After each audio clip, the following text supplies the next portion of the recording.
بسم اللہ الرحمن الرحیم۔ ہیومن ٹاکس چینل پر آپ کو خوش آمدید۔ ہمارے چینل کو سبسکرائب کریں، شیئر کریں اور لائک کریں۔ ننکانہ صاحب میں وار برٹن کی تحصیل میں ایک افسوسناک واقعہ یہ پیش آیا کہ وارث نامی ایک شخص پر یہ الزام لگایا گیا کہ اس نے قرآن مجید کی بے حرمتی کی ہے۔ اسے لوگوں نے پکڑ کر ایک جگہ بند کر دیا اور پولیس کو اطلاع کر دی۔ پولیس نے آ کر اسے حراست میں لے لیا اور وار برٹن تھانہ میں اسے بند کر دیا۔ پولیس کے پیچھے پیچھے مسلمانوں کا ہجوم بھی آیا اور انہوں نے تھانے میں جا کر تھانے کے دروازے کو توڑا، دیواریں پھلانگی، گیٹ کو پھلانگا اور اندر جا کر انہوں نے اس شخص کو پولیس حراست سے نکال لیا اور اسے تشدد کر کے اور انسانیت سوز طریقے سے اسے قتل کر دیا، اور قتل کرنے کے بعد اس کی لاش کو بھی آگ لگا دی۔ اسی طرح کا ایک واقعہ سیالکوٹ میں دسمبر 2021 میں پیش آیا تھا، اور سری لنکا کے ایک شہری کو توہین مذہب کے الزام میں ہجوم نے ہی قتل کر دیا، اور قتل کرنے کے بعد اس کی لاش کو آگ لگا دی اور اس کی لاش کو ٹھوکریں مارتے رہے۔ یہ دونوں واقعات انتہائی افسوسناک اور دلخراش ہیں۔ توہین مذہب کا الزام کس نے لگایا اور کیوں لگایا، اس کی تحقیقات پولیس کا کام تھا۔ پولیس کی ذمہ داری تھی کہ وہ اس کی تحقیقات کرتی اور قانون کے مطابق دونوں اشخاص کو سزا دلواتی۔ ننکانہ صاحب میں وارث نامی جس شخص کو قتل کر دیا گیا ہے، اس کو تھانے سے چھڑایا گیا اور اس کو تھانے سے نکلوانے کے بعد اسے قتل کر دیا گیا۔ پولیس تماشا دیکھتی رہی۔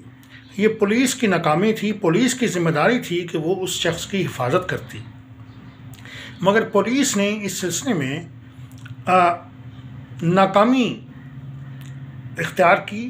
پولیس نے اس سلسلے میں غفلت کا رستہ اختیار کیا اور ہجوم کے ہاتھوں مجبور ہو کر وہ خاموش تماشائی بنی رہی۔ نتیجہ یہ ہوا کہ ایک انسان کا قتل ہو گیا۔ قرآن مجید میں ہے کہ جس نے ایک انسان کو قتل کیا اس نے پوری انسانیت کو قتل کیا، اور جس نے ایک شخص کی، ایک انسان کی جان بچائی، اس نے پوری انسانیت کی جان بچائی۔ مگر مسلمانوں کو اس چیز کا احساس نہیں۔ ہجوم جب مشتعل ہوتا ہے تو وہ سب اکٹھے ہو کر توہین مذہب کا الزام لگا کر کسی انسان کو قتل کر دیتے ہیں، انسانیت کا قتل کر دیتے ہیں۔ انہیں اس بات کا احساس نہیں ہوتا کہ قرآن مجید اس سلسلے میں یہ کہتا ہے کہ پوری انسانیت کا قتل ہے اگر آپ کسی ایک انسان کو قتل کر دیتے ہیں تو۔ دوسری بات یہ ہے کہ مشتعل ہجوم کو کس نے اختیار دیا کہ وہ کسی کو قتل کر دے۔ کسی کو قتل کرنا، کسی کی جان لینا، یہ اللہ تعالیٰ کا کام ہے۔ اللہ تعالیٰ ہی جان دینے والا ہے اور اللہ تعالیٰ ہی جان نکالنے والا ہے۔ یہ خدائی اختیار ہے، اور اللہ تعالیٰ نے یہ اختیار اپنے پاس رکھا ہے۔ جہاں تک عدالتوں کا تعلق ہے، عدالتیں ایک مستقل ادارے ہیں اور عدالتوں کا کام انصاف فراہم کرنا ہے۔ پولیس کا کام قانون کے نفاذ کو یقینی بنانا ہے اور قانون توڑنے والوں کو کٹہرے میں لانا ہے۔ مگر افسوس ہمارے ملک میں یہ دونوں ادارے ناکام ہو چکے ہیں۔ مشتعل ہجوم کو چاہیے تھا کہ وہ صبر کا مظاہرہ کرتے اور پولیس کو تحقیقات کرنے دیتے، اور پولیس کا یہ کام تھا کہ جب اس نے ملزم کو گرفتار کر لیا ہے تو اس کی حفاظت کرتی اور اس کی تحقیقات کر کے چالان مکمل کر کے عدالت کے سامنے پیش کرتی۔ عدالت کا کام ہے کہ وہ اس پر فیصلہ کرتی، گواہان کو طلب کیا جاتا اور مکمل طور پر پروسیکیوشن کے ذریعے سے اور دلائل اور تحقیقات کی روشنی میں اس پر فیصلہ کیا جاتا۔ مگر ہماری پولیس نے اس سلسلے میں مکمل غفلت کا مظاہرہ کیا۔ ان کے خلاف بھرپور کارروائی کی جانی چاہیے، مگر یہ جو مشتعل ہجوم ہے اس کو بھی گرفتار کرنا چاہیے۔ اصل میں لوگ اپنی کچھ ذاتی انا کا بدلہ لینے کے لیے، کچھ ذاتی دشمنی نکالنے کے لیے کسی پر الزام لگا دیتے ہیں، اور پھر ہجوم میں کسی کو ہر بندہ یہ اسی خیال میں ہوتا ہے کہ میں تو نہیں پکڑا جاؤں گا، میرا تو نہیں پتہ چلے گا کسی کو، مگر انہیں اللہ تعالیٰ سے خوف کرنا چاہیے، اللہ تعالیٰ سے ڈرنا چاہیے کہ وہ کیا کر رہے ہیں۔ کسی بے گناہ انسان کو قتل کرنا ایک بہت بڑا جرم ہے جو کسی صورت میں بھی معاف نہیں کیا جا سکتا۔ اگر وارث نامی شخص نے توہین مذہب کا ارتکاب کیا تھا تو اس کا فیصلہ عدالت نے کرنا تھا۔ عدالت کا کام تھا کہ وہ اس بات کا فیصلہ کرتی کہ اس کو کیا سزا دی جائے۔ ملک میں قانون موجود ہے، سیکشن 295C موجود ہے، اور توہین مذہب کے قوانین موجود ہیں جن کی روشنی میں فیصلہ کیا جا سکتا ہے، اور یہ عدالت کا کام ہے۔ کسی انسان کو اللہ نے کوئی اختیار نہیں دیا کہ وہ دوسرے انسان کی جان لے۔ ہم اشتعال میں آ کر نہ جانے کیا کر دیتے ہیں اور مذہبی جنونیت کا مظاہرہ کرتے ہیں۔ اسلام میں مذہبی جنونیت کا کوئی تصور نہیں ہے۔ مذہب انسان کو جنونی نہیں بناتا، یہ ہم لوگ خود ہی ہوتے ہیں جو جنونی بن جاتے ہیں۔ ایک مذہب والا دوسرے مذہب کو قتل کرنے کے در پہ ہوتا ہے تو وہ کسی مذہب کا فرمان نہیں ہوتا کہ آپ اس کو قتل کر دیں مجنون بن کر، جنونی بن کر۔ جنونیت اور تشدد پسندی کسی بھی مذہب میں نہیں پائی جاتی۔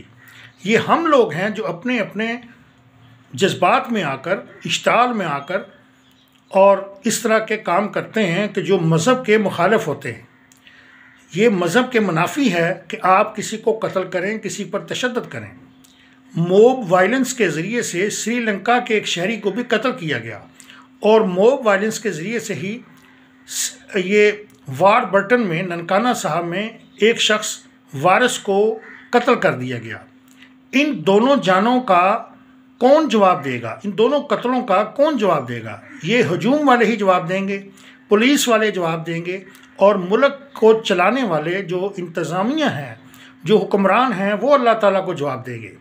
یہاں تو آپ لوگ چھوٹ جائیں گے، یہاں تو آپ لوگ یہ سمجھیں گے کہ آپ کسی کو جواب دہ نہیں ہیں، مگر اللہ کی عدالت میں آپ کو کون بچائے گا؟ نبی صلی اللہ علیہ وسلم کی تعلیمات سے یہ ظاہر ہوتا ہے کہ پاکستان میں یا کسی بھی ملک میں جو اسلامی ملک ہے، وہاں پر جو غیر مسلم لوگ ہیں ان کا تحفظ کرنا ہم مسلمانوں کا فرض ہے۔ ہم مسلمانوں کو اس سلسلے میں اللہ تعالیٰ کے حضور جواب دینا پڑے گا اگر ان کے حقوق کی پامالی کی جاتی ہے۔ وہ بھی انسان ہیں، اور انسانی حقوق کی پامالی کرنا مسلمان کو زیب نہیں دیتا۔ ان کے حقوق ہیں جن کا تحفظ ہماری ذمہ داری ہے، وہ ہمارے دائرہ اختیار میں رہتے ہیں، اور ہمیں ان کا تحفظ کرنا ہے، ان کے حقوق کا خیال رکھنا ہے۔ اور نبی صلی اللہ علیہ وسلم نے فرمایا کہ قیامت کے دن میں ان کی طرف سے مقدمہ دائر کروں گا اللہ تعالیٰ کے دربار میں، اللہ تعالیٰ کی عدالت میں۔ اس لیے یہ بات فراموش نہ کی جائے کہ کسی بھی غیر مسلم کو بلا جواز قتل کر دینا ایک بہت بڑا جرم ہے، ایک بہت بڑا گناہ ہے جس کی کسی صورت میں معافی نہیں ہو سکتی۔